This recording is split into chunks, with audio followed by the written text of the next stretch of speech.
Buenas tardes a todos y bienvenidos. Buenas tardes a todos y bienvenidos al Centro Cultural del Parque. Gracias a todos por acudir a este encuentro literario homenaje a Álvaro Retano, el gran olvidado, un vecino ilustre de Torrejón de Ardoz, a quien hoy queremos homenajear. Dar las gracias a Mario García, también el director de Cultura, por haber acudido y a mí por haber pensado en presentar este acto. Para situarnos un poco, para los que no conozcáis quién es Álvaro Retano, nació en Batangas, en Filipinas, en 1890 y falleció aquí, en Torrejón de Ardoz, en 1970. Fue un escritor, periodista, dibujante, modisto, figurinista, músico, letrista de cuplés y, sobre todo, un libertino y uno de los máximos representantes del género frívolo español. Todo un referente en la libertad de expresión y libertad sexual, que con su gran inteligencia supo burlar la censura de la época que le tocó vivir y cuyas letras eran las más demandadas para un género tan nuestro como es el cuplé. La Concejalía de Cultura del Ayuntamiento de Torrejón de Ardoz, a través de sus talleres de escritura creativa, ha querido dedicarle un homenaje dentro de este encuentro de escritura colectiva, que ya va por su cuarta edición y que bajo el título Chiquillo, vente conmigo, vamos a presentar a continuación. Para hablarnos de este encuentro, contamos con la presencia de nuestra profesora de literatura de los talleres de escritura creativa y literatura universal, Marta Durán, ganadora del 23 Premio Anual Transgenérico por su novela Ver morir a los perros. Un aplauso para Marta.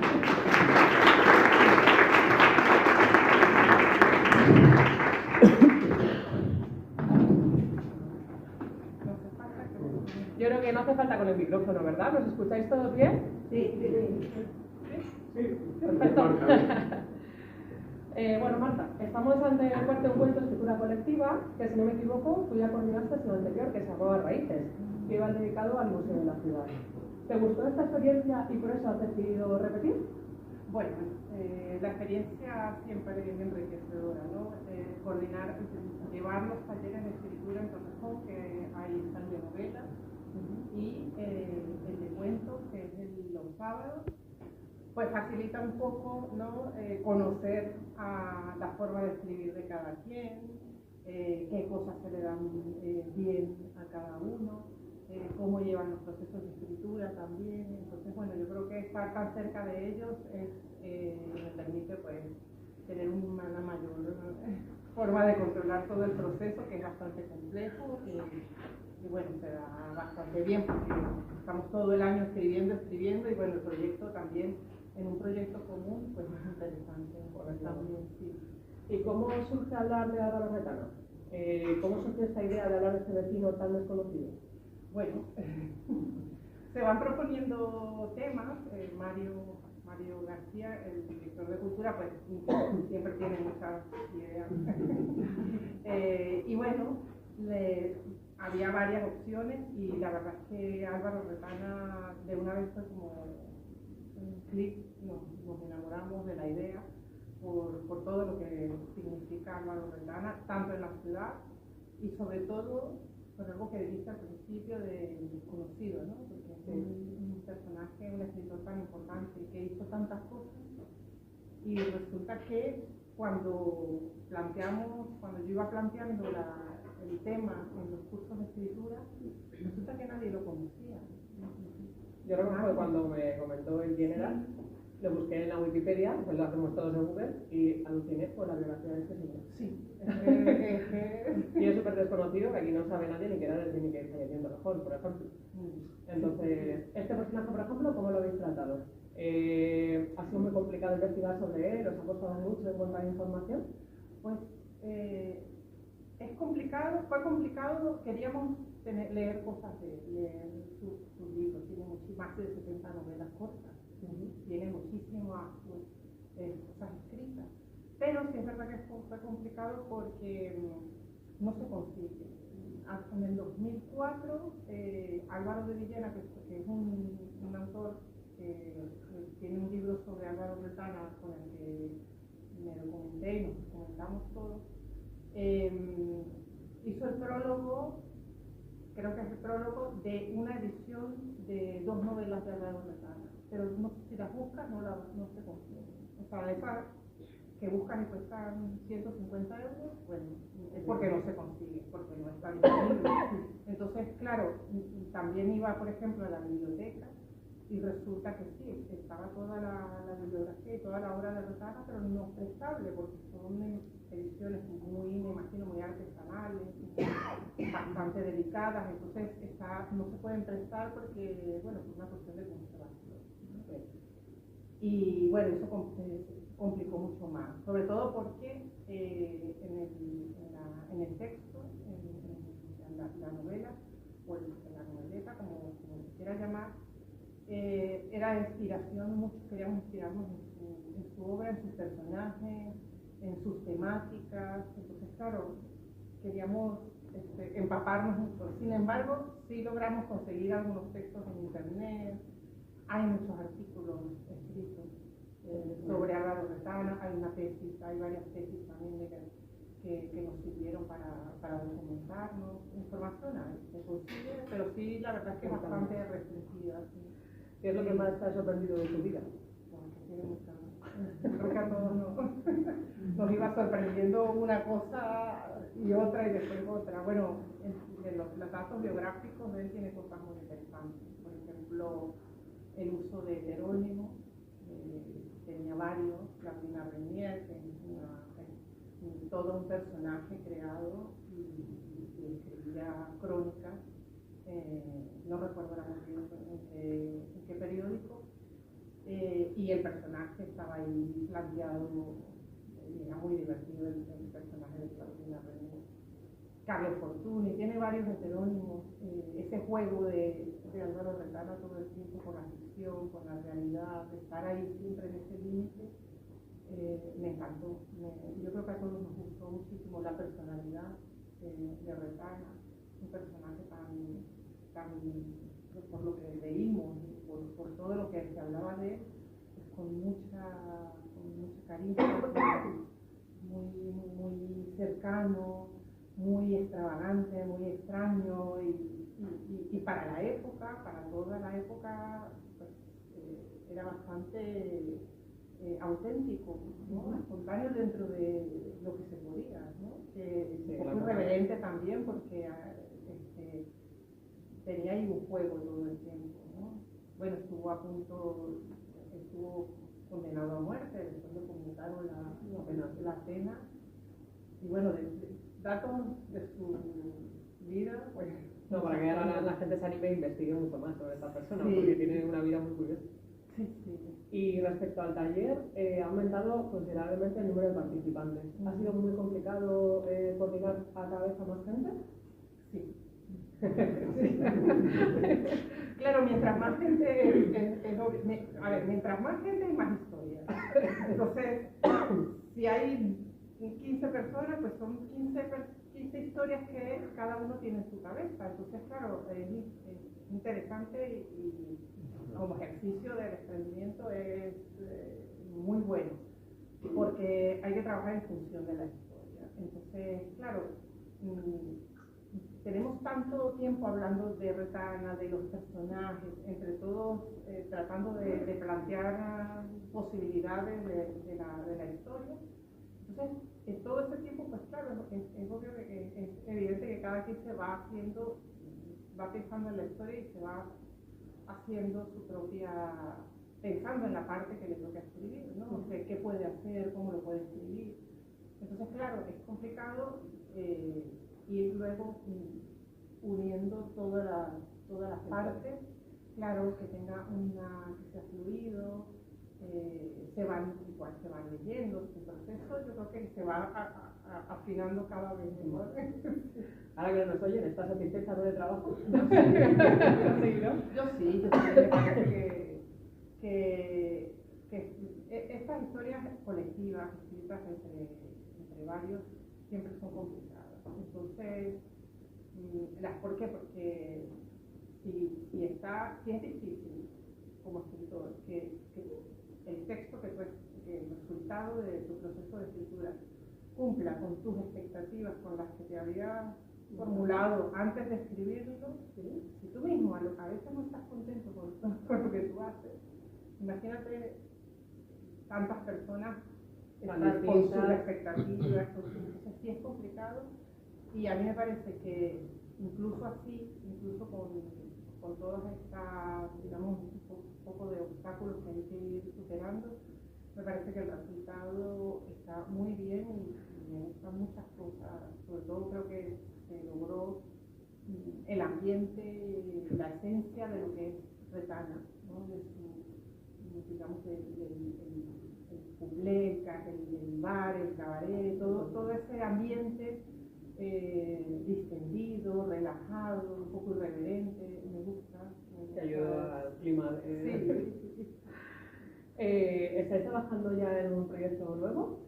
Estamos empezando, sí. No hemos empezado todavía, pero ya estamos, ya se sabe de qué se va a tratar y estamos comenzando ya con la... No se puede adelantar nada, ¿no? Nos esperamos, ¿no? Bueno, siempre hay algo de Torrejón porque hay que, sí, es interesante rescatar cosas del mismo pueblo que puedan estar, porque es una de las cosas, por ejemplo, con Retana, que este tipo de actividades o este tipo de proyectos a lo mejor haga que alguien se anime a reeditar, qué sé yo, parte de su obra, ¿no? Y para eso es que se hacen estas cosas que tienen que ver con la cultura, porque esto es promoción. Entonces, bueno, justamente eso, proyectar lo que es Torrejón, todo lo que está en la memoria de Torrejón, y bueno, que esas cosas tengan un alcance para más gente, con ese tipo de cosas. Claro. Y ahora una pregunta un poco más personal, ¿cómo empezaste a escribir?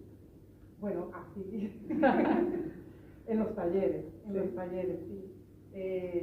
Justamente puedes estudiar filología, estudiar lo que sea, pero no estudias para escritor, ¿verdad? ¿Qué pasa? Que sí lo haces, cuando entras en un taller de literatura, de escritura, sí entras con esa intención, sí sabes que quieres escribir, y eso te ayuda a romper muchas barreras, como por ejemplo de que me leo yo solo, solamente me voy a leer yo y hay que pasar de no me leo yo, ahora quiero que otro me lea también. Ese es el paso, yo creo que uno de los más importantes para comenzar a escribir. Saber que lo que estás leyendo, lo que estás escribiendo, tiene lectores, va a tener lectores. Entonces, más allá de ese lector ideal que tenemos todos cuando estamos escribiendo, verlo en una real, es decir, saber que tú lo estás leyendo y el otro te está escuchando y que aporta y te hace comentarios, etcétera, es un paso importantísimo. Yo soy defensora de los talleres, yo he hecho todo lo que puedo. Para que animemos a la gente a que haga talleres. Y que haga difusión de estos talleres también, para que la gente que se anime, que le gusta escribir, que participe en ellos. Estos encuentros tienen un formato fanzine y este año como novedad contamos con ilustraciones que hace una de las alumnas, Rocío, ¿verdad?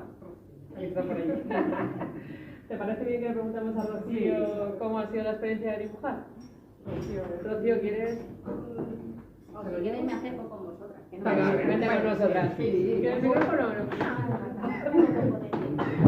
A ver, te dejo aquí. No. Tú quédate, que eres la que nada, pues siempre, la verdad es que ha sido un placer hacerlo, el dibujar, porque ya de por sí cuando estuvimos hablando sobre el tema, cómo plantearlo y tal, salían muchas imágenes, ¿no? Imágenes, luego hay cosas bonitas de la propia escritura, pues a lo mejor esto tiene alguien que sí lo haya leído o lo tenga en la memoria y diga, pues esto a lo mejor puede ser un niño a una portada suya, de sus libros.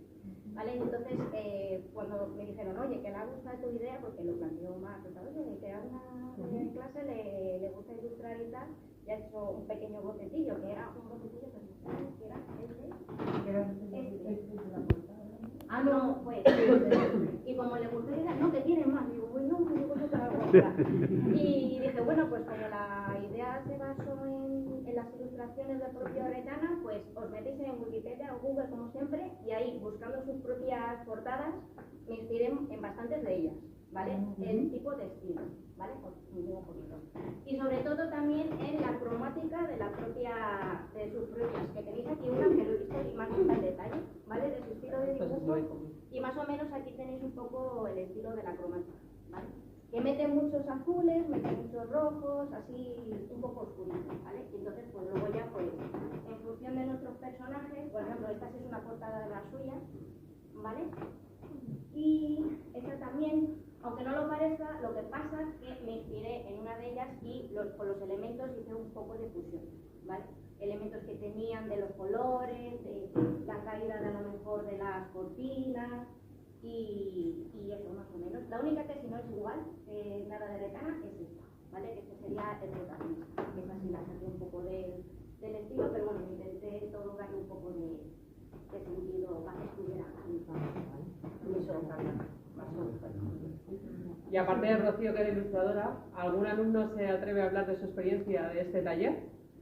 ¿Alguien que haya empezado este año? Yo solo digo que lo que ha dicho Marta, yo me apunto hace 3 años y llevo 3 de escritura creativa y 2 de novela. Yo solo digo. Así que animaros, que enganchan. ¿No se anima nadie?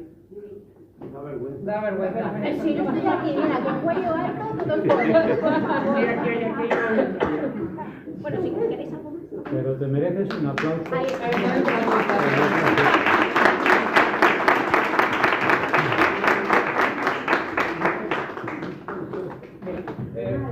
¿Quieres que con el micrófono? Sí. Venga, que así se te ve mejor. Mira, Eugenia. Arrímatelo bien. Así de frente, Eugenia. Pues yo soy Eugenia, ¿así? ¿Sí? Hola, Eugenia. Hola, buenas tardes. Yo soy Eugenia y sí, empecé ya hará algo más de 5 años y me encanta ir a las clases. Y bueno, ahí yo siempre he querido escribir y ahí empecé a escribir un libro y me ha publicado mi primer libro.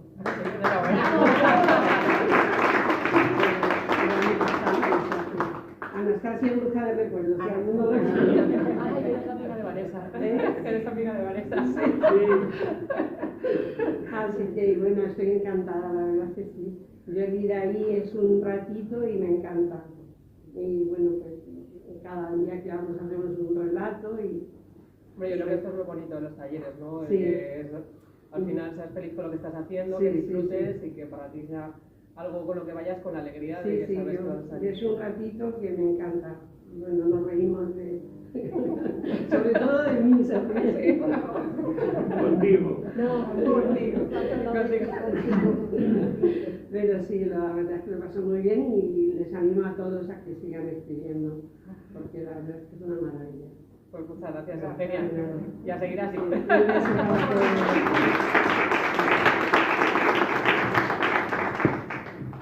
Bueno, pues si no se anima nadie más, creo que ha llegado el momento de que leamos un fragmento del fanzine. Si se animan Aste y Enrique a leer, por favor. Una parte y luego Enrique, sí, ¿verdad? Sí. Hola. Hola. Nos quedamos. Quédate aquí y luego nos vamos. Bueno, ante todo, pediros sin leer. Si no bajas. Bueno, pediros disculpas ante todo por si acaso me trastabillé un poquito, porque no es lo mismo leer en clase. Pero bueno, voy a tratar de transmitirle lo que aquí hicimos, que nos gustó mucho, la participación nos gustó mucho.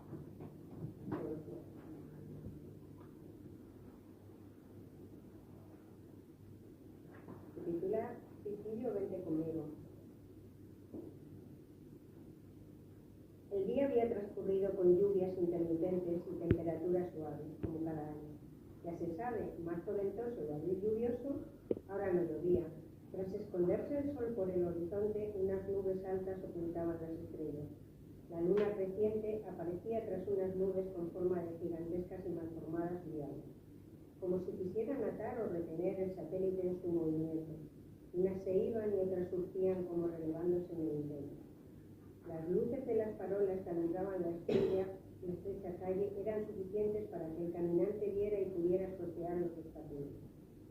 Alguien que conociera el lugar sabía que tras aquella puerta de madera en cuarterones con cristal protegido con finos barrotes en la parte alta del interior, había un establecimiento donde se servían bebidas, pero un desconocedor del lugar pasaría de largo sin advertir que aquella triste bombilla colgada en el dintel de la puerta apenas iluminaba la mugrienta tabla donde se leía la palabra bar pintada en negro. Al caminar por aquella acera se podía escuchar un clac, clac, como si de unas desafinadas castañuelas sin ritmo ni cadencia se tratara. La mayoría de las baldosas estaban sueltas y el agua de la lluvia anterior suavizaba el sonido y salpicaba un barrillo marrón.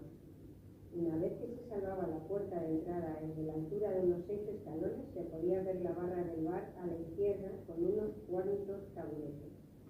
Una serie de columnas rectangulares mantenían las vigas de hierro que sujetaban la parte superior del edificio, quedando el local diáfano, donde se situaban las mesas de madera y sillas estilo castellano.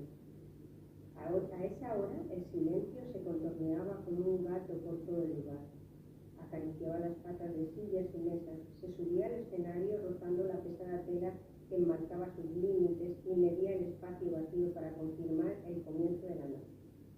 Aunque doña Pepa había abierto el bar hacía apenas unos minutos, Julio Albaleda ya estaba sentado como todas las noches en su ajustada mesa cerca de la barra. A Julio no le gustaba llamar la atención, sobre todo si se disponía a escribir, pero ese día no había podido evitar ponerse esa camisa de crespón violeta que le hacía lucir más vivo y resuelto. ¡Lechuguino!, le habían gritado al llevarla mientras pasaba por una obra, pero él levantaba la barbilla y seguía su paso con mirada desentendida. Estrella se acercó sinuosa, como siempre, limpió la mesa con una bayeta sin dejar de mirarle a los ojos y le preguntó qué iba a tomar. Una guata, respondió un poco trastabillado.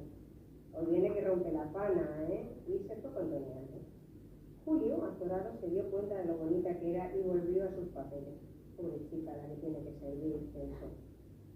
La niña, como la llamaba doña Pepa, era una estudiante que se buscaba la vida estando muchas horas en el bar y durmiendo muy pocas en una pensión.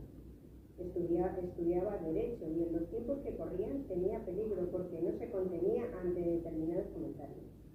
Doña Pepa la daba corto cuando había ciertas conversaciones y más a medida que avanzaba la noche.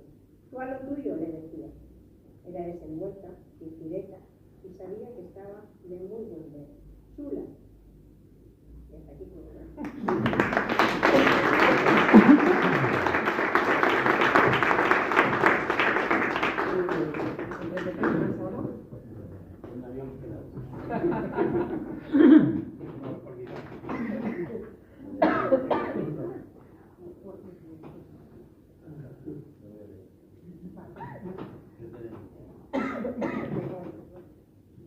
Bueno, buenas tardes a todos. Voy a leer y, claro, el texto que yo voy a leer ya ha pasado un poco bastante de la novela y si queréis enterar lo que ha pasado en ellas, pues tendréis que leerla. De pronto, con los párpados aún cerrados, Tito comenzó a mover sus ojos. Todos quedaron expectantes menos Paco, que seguía masajeando el pecho del joven. Finalmente, sus ojos se abrieron y uno de sus brazos se levantó como buscando apoyo. Graciela se acercó con los ojos húmedos y le cogió la mano. Paco paró y Tito empezó a incorporarse lentamente. Un suspiro de alivio se escuchó al unísono. Todo quedó atenuado, la música, las voces y el ir y venir de unos y otros. El bullicio estaba en un segundo plano, como si alguien le hubiese bajado el volumen. Un aire gris oscureció la mirada de quienes habían sentido el soplo de la muerte. No se entra en un bar para quedarse en la superficie. En el de doña Pepa se entra para recuperar el hijo, el nombre o la libertad.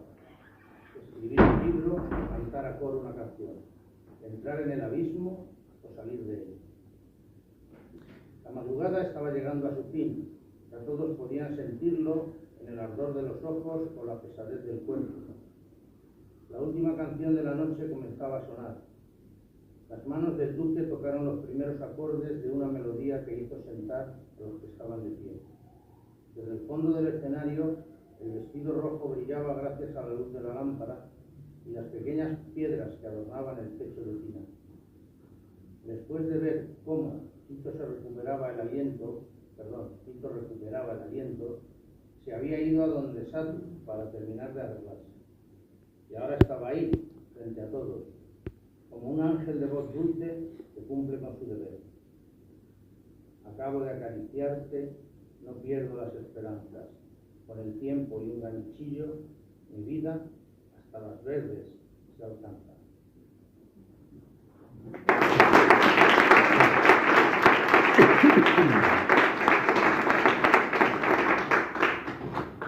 Pues hasta aquí la presentación del fanzine Chiquillo, vente conmigo, que os recordamos que podéis tomar en préstamo en las bibliotecas públicas municipales.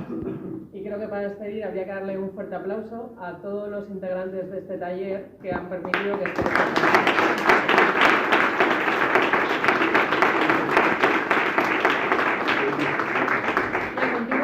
La tertulia poética del desván representará Álvaro Retano, Picardía en verso.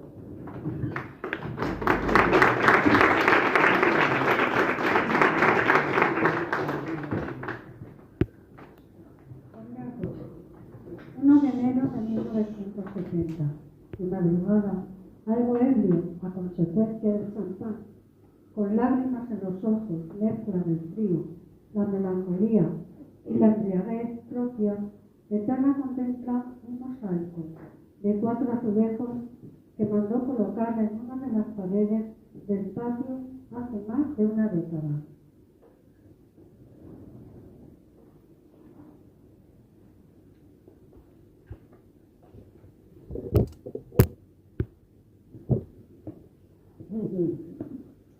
Feliz año, chiqui. 11 años. Hace que te has muerto. Y todavía te estoy echando de menos. Qué pena.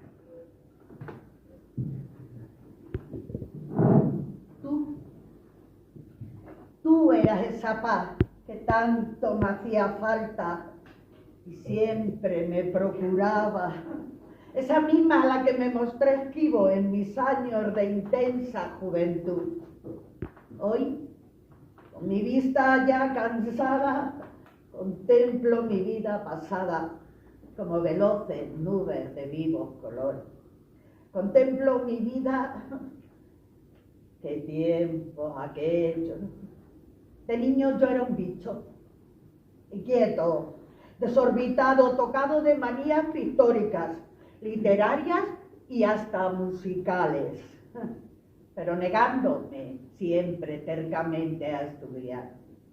Desde muy pequeño dividí a la humanidad en 2 grandes grupos, en uno solo yo y en el otro la demás gente, gentecilla y gentuza. En plena juventud, a pesar de ser mal estudiante, porque lo era, bulló en mí un abanico de ideas que, lejos de ser disparatadas, refrescaban a mi espíritu intranquilo y curioso. Y decidí que sería interesante darle vida en papel. Y entonces, ya con 13 años, publiqué en el Iris, el periódico escolar, con ilustraciones de mi queridísimo amigo Pepito Zamora. Y a los 14 años, yo ya componía melodías arrancadas al piano, tocando con un solo dedo, eso sí. Pero pintaba sin haber recibido lecciones de dibujo y escribía comedias, cuentos, versos, escribía de todo. Pero el salto de verdad en el mundo literario lo di cuando apenas tendría yo por unos 20 años. Fue en un diario de Manila, el que, haciéndose eco de mis poemas, realizó un artículo e incluso publicó uno de ellos.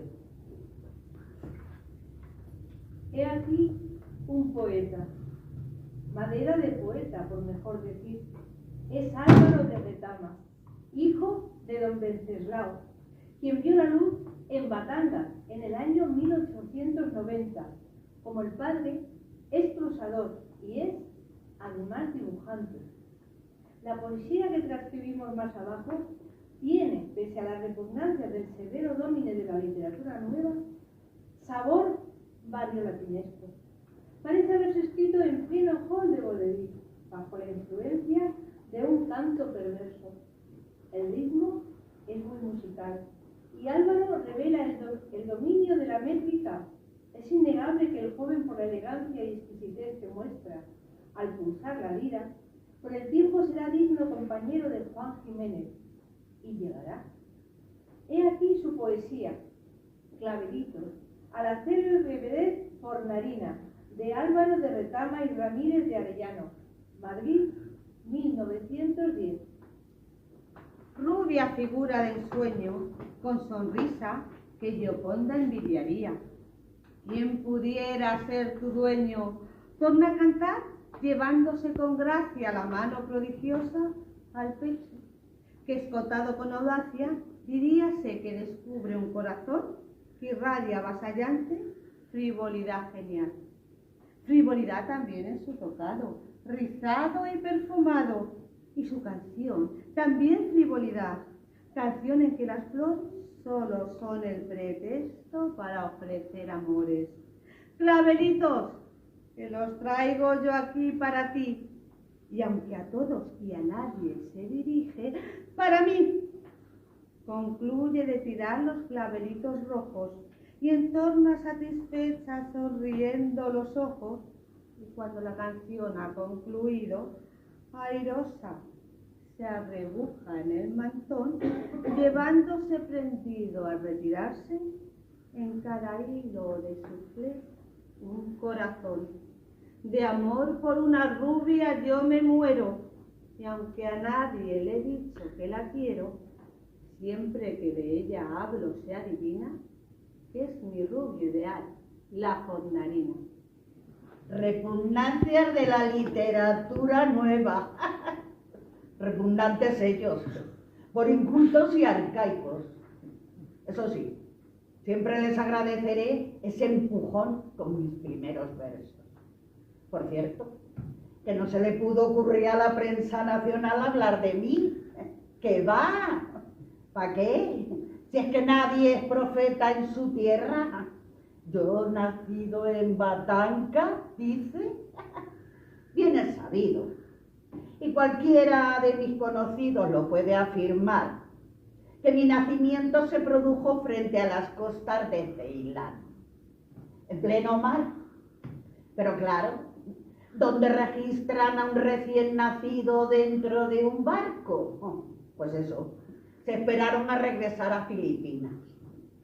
Y catapum, en Batangas. Ya que estamos, dirían, pues allí me escribieron. Ya la.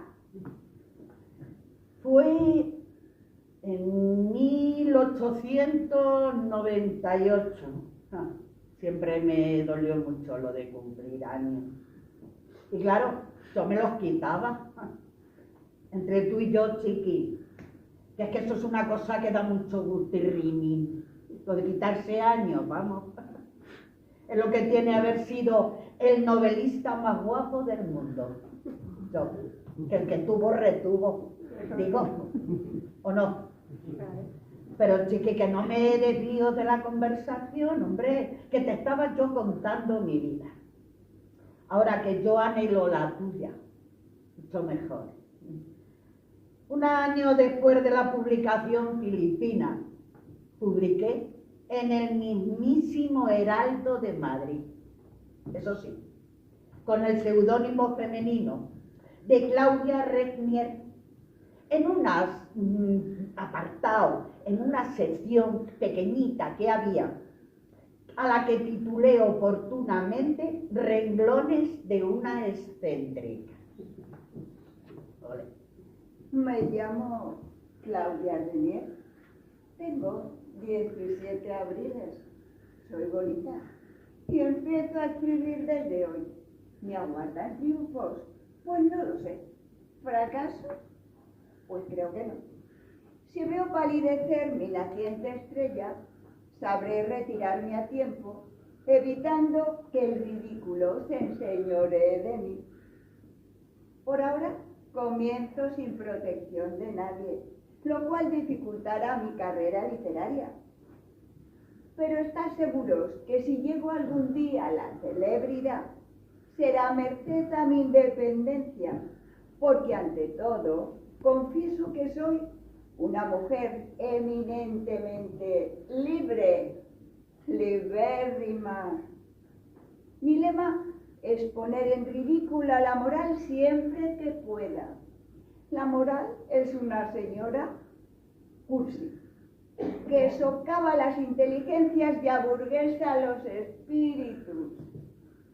Pero ocurre que en España la protección que se rinde a la belleza es puramente sensual.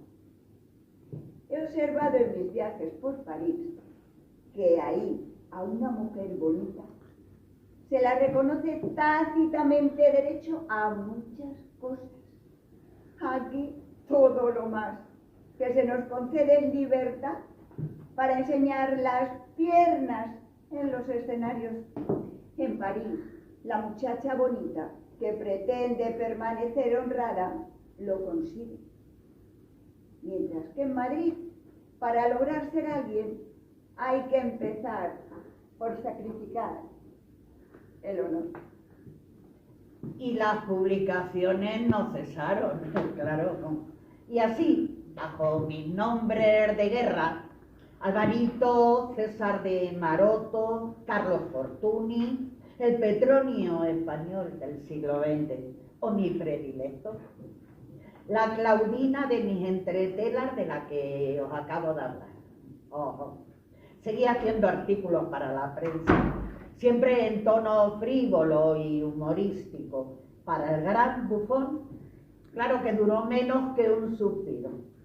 Madrid Cómico o la revista de varietés, en las que mi mordacidad y atrevimiento, ya lo están viendo, no pasaron desapercibidos.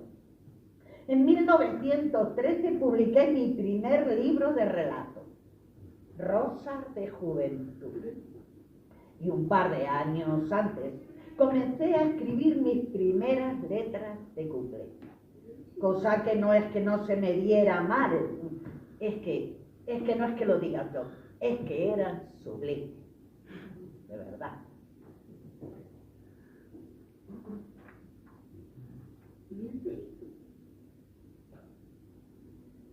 Ya, si suenan.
Querido Chiqui, te confesaré que en lo tocante a los amores tampoco he salido yo mal parado, en absoluto.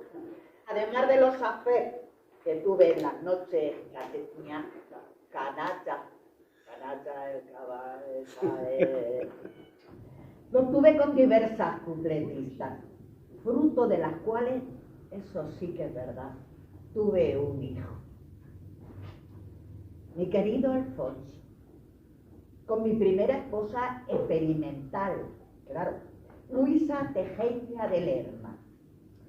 También tuve parejas formales, por supuesto. Habré sido un golfo, eso es verdad, pero hasta a los golfos les gusta la comodidad de una relación estable. Una de las primeras era una preciosa poetisa que vino a Madrid proveniente de un pequeño pueblo zamorano, En 1918, Margarita Ferreras llegó a Madrid en compañía de su madre. Margarita perteneció a la generación del 27, el grupo de las Sin Sombrero, y solo publicó un libro durante toda su vida, Pez en el agua. La primera noticia que se tiene de su llegada a la capital del reino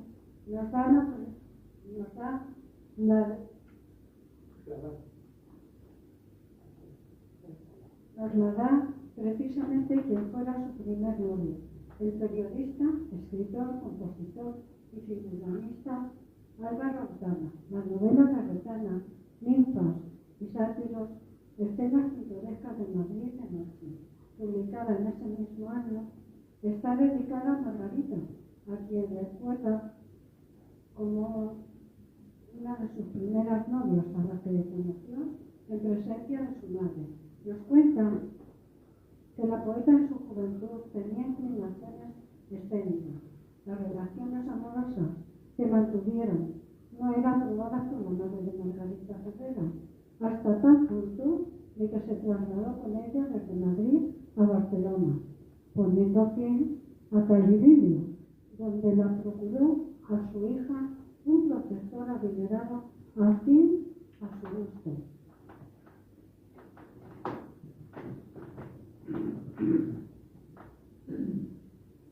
No por ello, Margarita Ferreras olvidaba a su verdadero amor, Álvaro Retana, al que remitió cartas apasionadas. La respuesta a las mismas de nuestro protagonista, por el contrario, fue una misiva que aconsejaba a la poeta no seguir por ese camino, acorde a cómo estaba considerada la mujer socialmente en aquella época. En un fragmento de la misma, Retana indica: incluso transigiría con que llegaras acompañado de tu protector, ese hombre admirable a quien, según se dice, ha costado 30.000 duros incautarse de un corazón, y yo lo he disfrutado gratis. Por eso no le guardo rencor. Si te hubieras marchado con él y de balde, le hubiera odiado toda mi vida.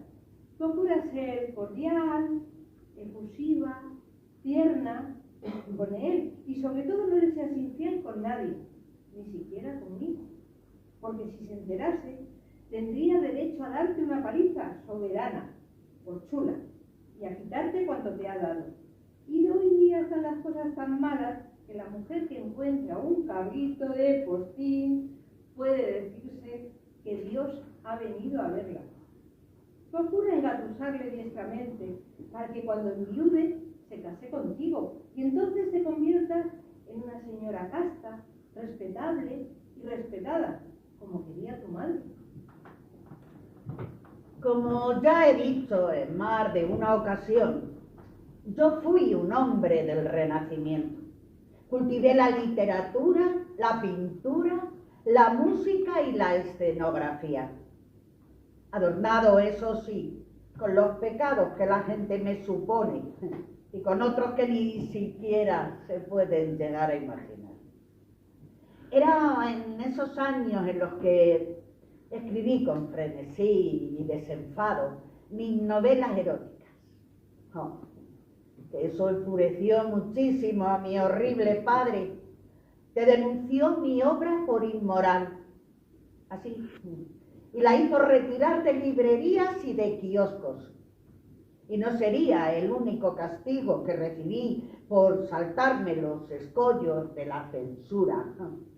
Mi novela, Flor del Mal, me valió cumplir una breve condena en la Modelo de Madrid, así como por la publicación de mi novela, El Tonto.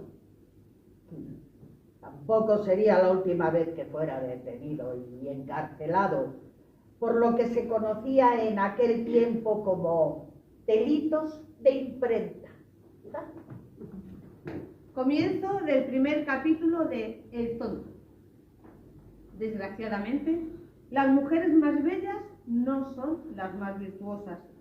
Por eso, a nadie extrañará que mi amiguita Aurelia, verdadero modelo de fragante hermosura, digna de ser colocada junto a las verdades más fulminantes de la historia, carezca en absoluto de virtud.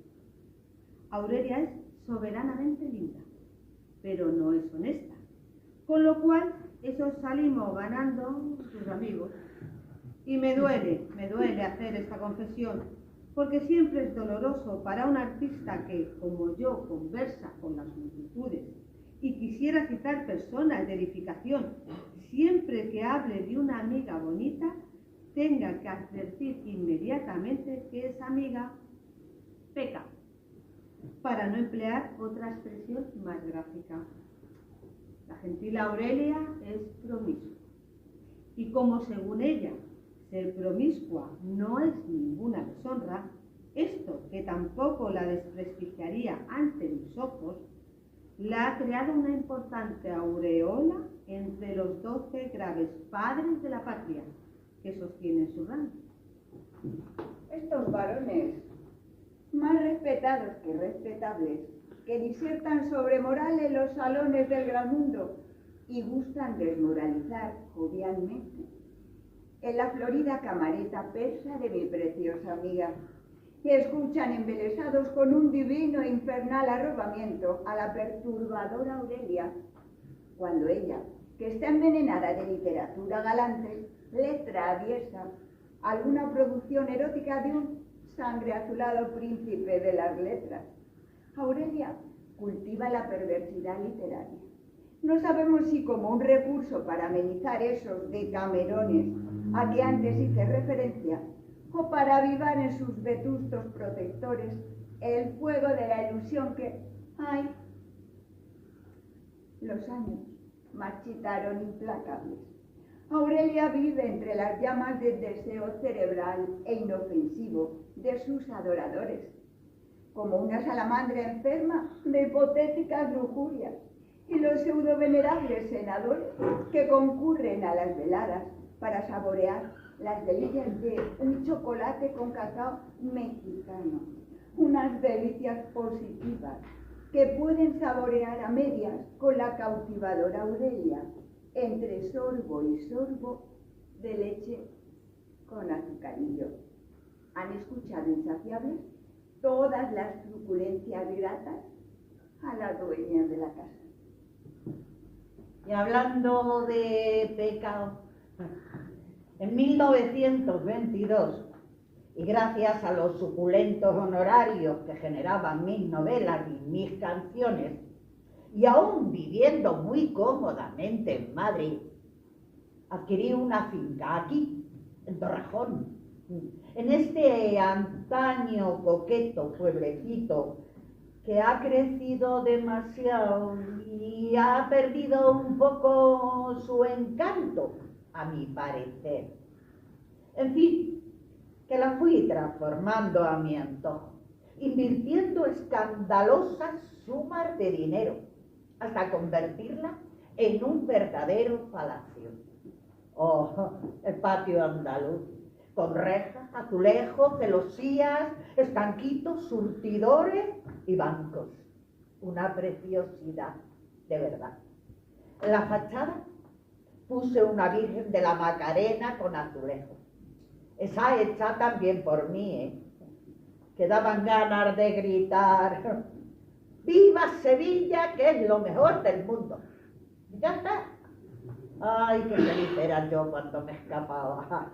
Me escapaba de Madrid y me encerraba aquí solo a trabajar. Nada. Lo que yo daría, claro, por poder cruzar la calle sin que nadie me recogiera. Me recogiera, no, me reconociera, que es parecido, pero no es lo mismo. Claro. Como envidio yo a la gente que es anónima, que va por la calle y no la conoce nadie. Pero claro, poco después, durante la dictadura de Primo de Rivera, resulté procesado y encarcelado. Tras la persecución que, alentada por la Iglesia Católica, se produjo en contra de los escritores eróticos. La proclamación de la Segunda República en 1931 y el inicio de un periodo de mayores libertades, decidí abandonar la narrativa erótica que tantos problemas me había dado. Y publiqué la obra La Ola Verde, bajo el seudónimo, eso sí, de Carlos Fortuny, en donde arremetía, pobre de mí, contra la novela y los novelistas eróticos.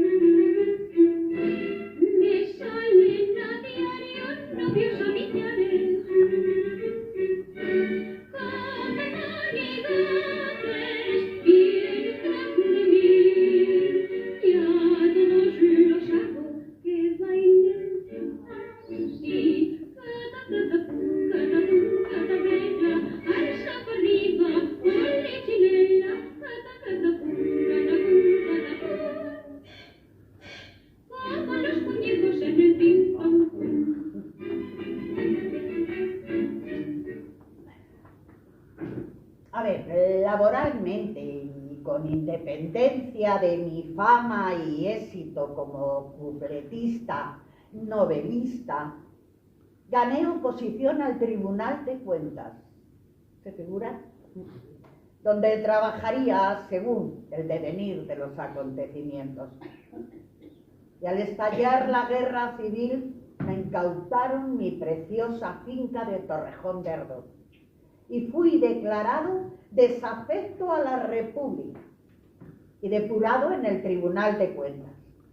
Yo, con la versión que le tenía yo a los sublevados, que acudía durante la contienda a las manifestaciones obreras vestido con un mono de seda. ¿Qué pasa? Porque hay que perder la elegancia. Eso, pues, siempre. En fin, me mantuve durante toda la contienda en Madrid, participando como hombre de izquierdas con la República.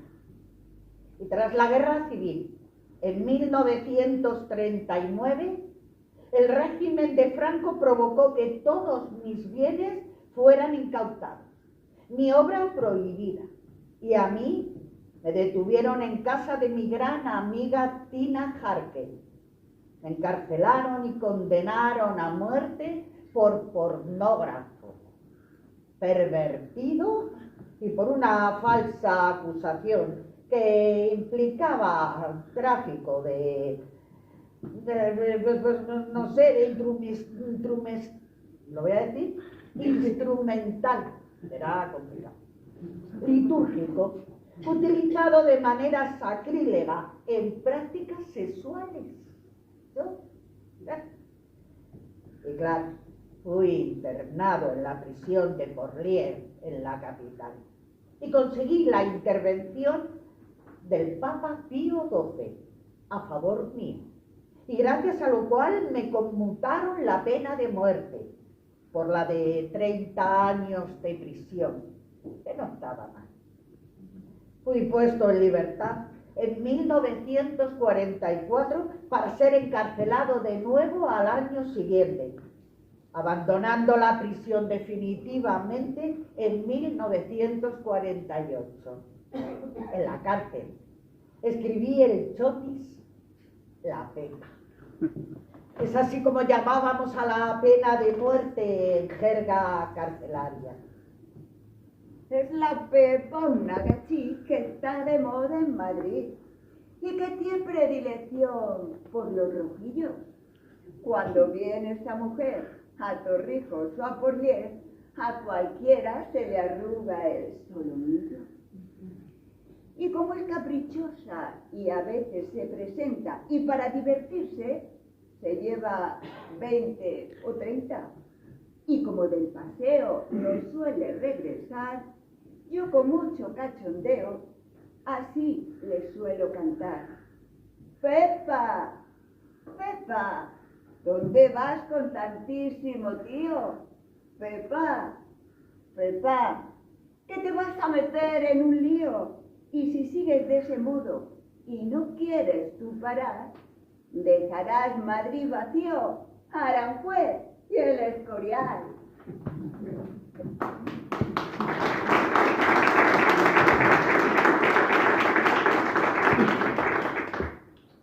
Y bueno, tras numerosísimas gestiones personales y cartas y escritos de toda clase, logré retomar mi actividad de escritor y publiqué en los años 50 La Rosa de Fuego y La Bella y la Mandrágora, en la que me reinvento otra vez como escritor, dejando atrás las novelas eróticas, ya me habían dado demasiados problemas. Sí, no te preocupes, no me voy a olvidar de Historias de una bebé contada por su perro, que aconsejo ustedes lean. En ella, Chiqui, tú eres inspiración y protagonista de la misma. Por cierto, que gracias a la película El último cuplé, que no sé si saben, de ese mismo año, además, tuve un momento de nuevo esplendor, a pesar de que los malditos censores no permitiesen que mi nombre figurara en los créditos de los programas de radio y de televisión en los que colaboré. Siempre la censura. Pero en la literatura he cosechado grandes éxitos. Y sobre todo en las novelas como La Reina del Cuplé, Historias del arte frívolo, La historia de la canción española.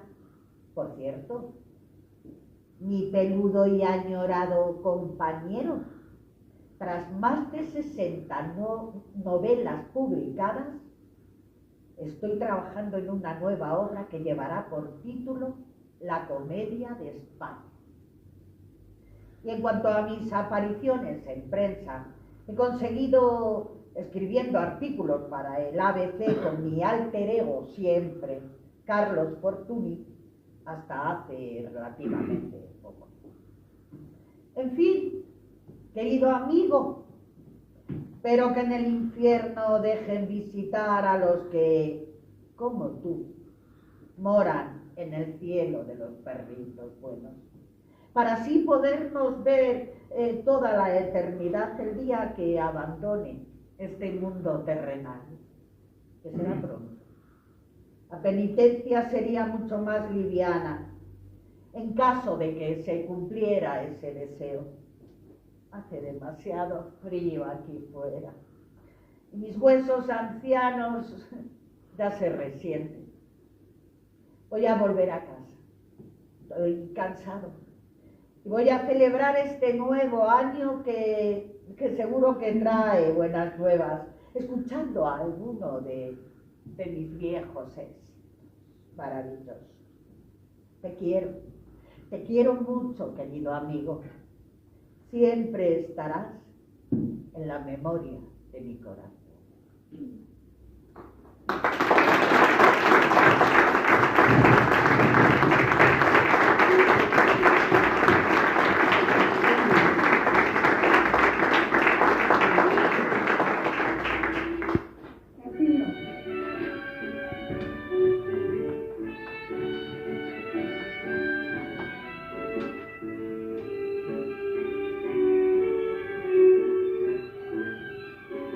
Dedicado a los tímidos. Era muy tímida ella, muy tímido él, pero se han espabilado mi vida así y ahora son tímidos. Y ven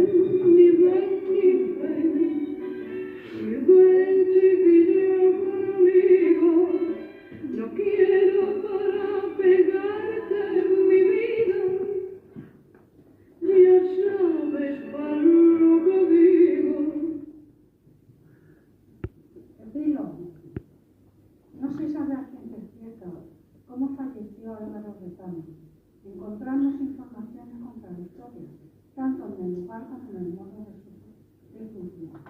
Los unos dicen que falleció en su casa de Torrejón de Ardoz, ubicada en la calle Luis Fernández número 20. Los otros, en una humilde guardilla en el barrio de San Bernardo de Madrid.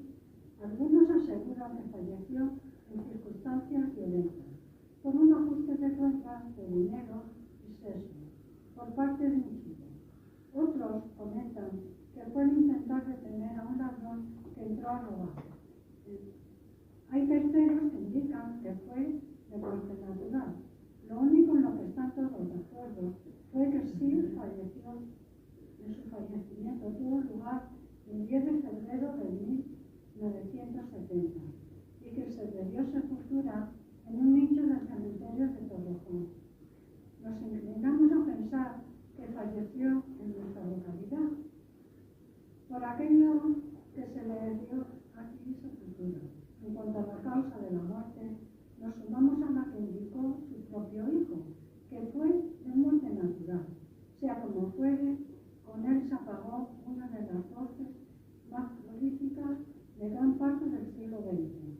En cuanto a las artes escénicas, la literatura, el diseño del traje y la música se refiere. Y es por ello que hemos decidido dedicarle este espacio, porque lo merece indudablemente.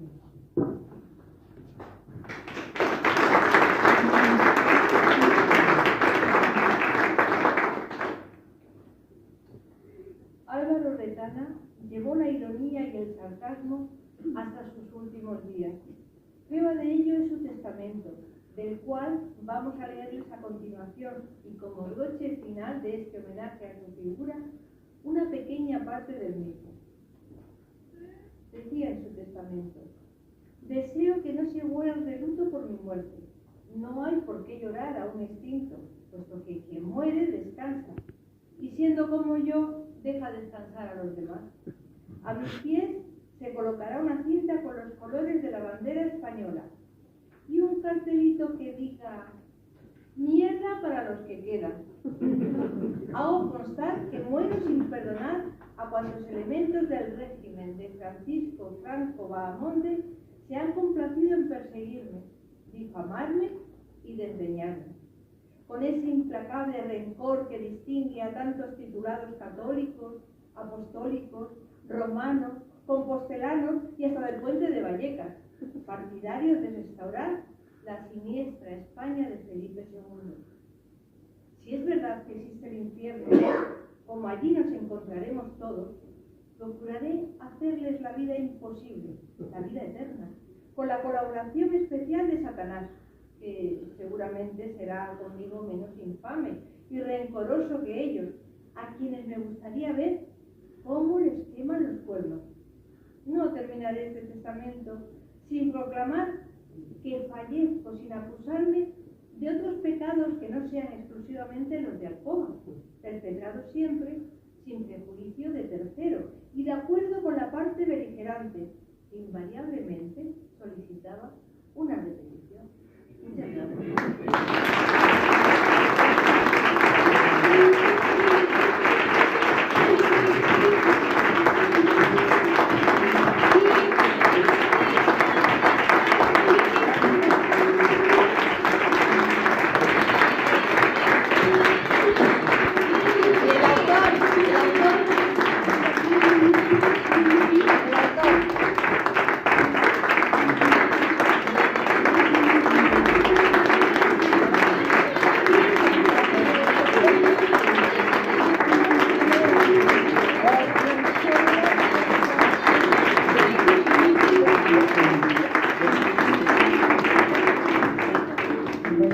Muchas gracias por haber venido a escucharnos.